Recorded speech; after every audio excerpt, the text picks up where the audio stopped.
Tinatanong niyo kung nagliligaw ako. Yes. Kasi 20 na eh. Okay na eh. Oo nga, 20 na nga eh. Hindi, since si Jill,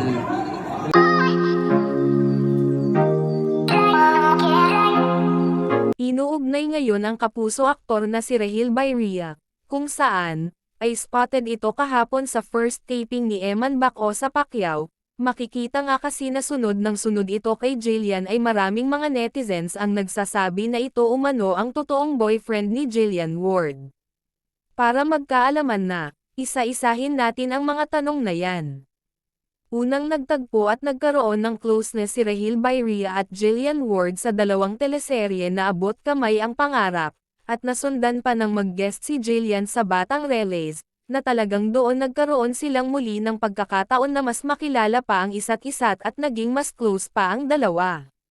Minsan na din na intriga ang dalawa kung saan ay ito nga daw ang mystery guy na sinasabi ni Jillian, pero nagkamali ang marami dahil si Eman Bacosa pala ang mystery guy ni Jillian Ward, at sa hindi nakakaalam isa sa mga cast ng Never Say Die itong si Rahil kung kaya ay nandoon din siya kahapon para i-welcome si Eman. Sa naging panayan ni Rahil Byria kay Tito Boy, ay inamin ni Rahil na special si Jillian Ward sa kanya pero bilang isang kaibigan lamang, naging close umano sila dahil bilang pagrespeto lamang bilang isang kaibigan, at gusto umano niya na mas panatag si Jillian sa kanilang set ng taping, at hindi umano siya nangliliga kay Jillian. At kung totoosin din, kung pagbasihan ang sinabi ni Jillian Ward sa interview nito kay Tito Boy, ay inamin ng dalaga na nangliliga si Eman sa kanya, at sumunod na tanong ni Tito Boy, kung i-rate ni Jillian si Eman kung may pag-asa ito, saan nga ba nakapwesto si Eman sa 1 out of 10?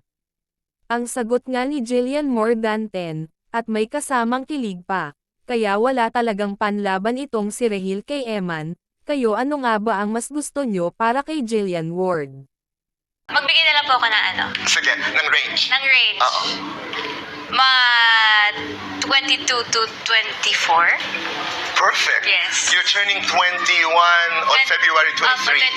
23. Tama-tama. Okay. Wow, okay. Ito na lang. Ito ba'y taga GMA? Secret, I don't want to say. Pero paano kayo nagkakilala? Yun na lang. I mean, general. Dahil din po sa showbiz, actually. May kinalaman sa showbiz. May kinalaman sa showbiz.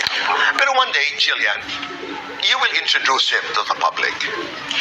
Kung tatagal po ng gano'n, I hope. Kung tatagal. I hope tumagal ng So, gano'n. importante yung elemento na yon na kailangan magkasundo, magtagal. Pero nasa ang stage na ang inyong relasyon, nasa ang stage na ang kanyang panliligaw. Actually po kasi sa lahat ng mga parang nanligaw sa akin, I think siya yung talagang pinapa-feel niya na super special ako, ganun po. Okay. 1 to I 10. think. Ang chances niya para sagutin mo. Nanonood yun, for sure. Nanonood yan. Sigurado ako. So 1 to 10. Nanonood yan. Nasaan siya? 10, 11, joke. Ganda yun. Ang mami. Pero nung tinanong namin sa if ano ba naniligaw si Rahil, sabi niya tanungin niyo po siya. ako talaga. Oh. Tapos sa'yo yung question. Kasi sabi niya di daw siya pwedeng mag-answer on your behalf. Tinatanong niyo kung nagliligaw ako. Yes. Kasi 20 na eh. Okay na eh. Oo nga, 20 na nga eh. Hindi, since si Jill, a very special friend kasi siya for me. And sinabi ko na rin sa kanya na hindi, wala tong halong I told her before pa na isa siya sa pinaka-talented, pinaka-genuine, pinaka-special na babae at tao na nakilala ko and in-inspire niya ako na maging better. Sa craft ko, sa lahat. Sa acting. Maging better na tao in general. And, kasi nakita ko kung gaano siya kabait sa mga tao. And nakita ko kung gaano siya katotoo sa lahat. I mean, bihira lang kasi ako makakita rin na tao, hindi na sa showbiz, sa mundo, ganun katotoo. So, I told her that. And ever since then, our friendship got more special. So, ayun, hindi ko lang rin, for me kasi, hindi ko lang rin pwedeng hindi siya bigyan sa Valentine's na to. Lalo na nabigyan ko siya last year. nabigyan ko siya rin sa birthday niya, no? Imposible naman na hindi ko siya mabigyan this year. Parang hindi ko kaya. I wanted to give her that then as a way of showing my appreciation to her. Kung gaano ko siya na-appreciate na tao. So, binigay ko yun for her and ayun, na-surprise naman siya. Well, ang plano kasi, nalakad lang kami, mag-Starbucks then. Surprise ko with 3 roses lang naman. Coffee nga daw, Valentine's yeah. coffee, yeah. Oh, it's sticky cinnamon bun, gano'n. Sticky sun. 3 roses. Like, I appreciate you. Oh, you are good.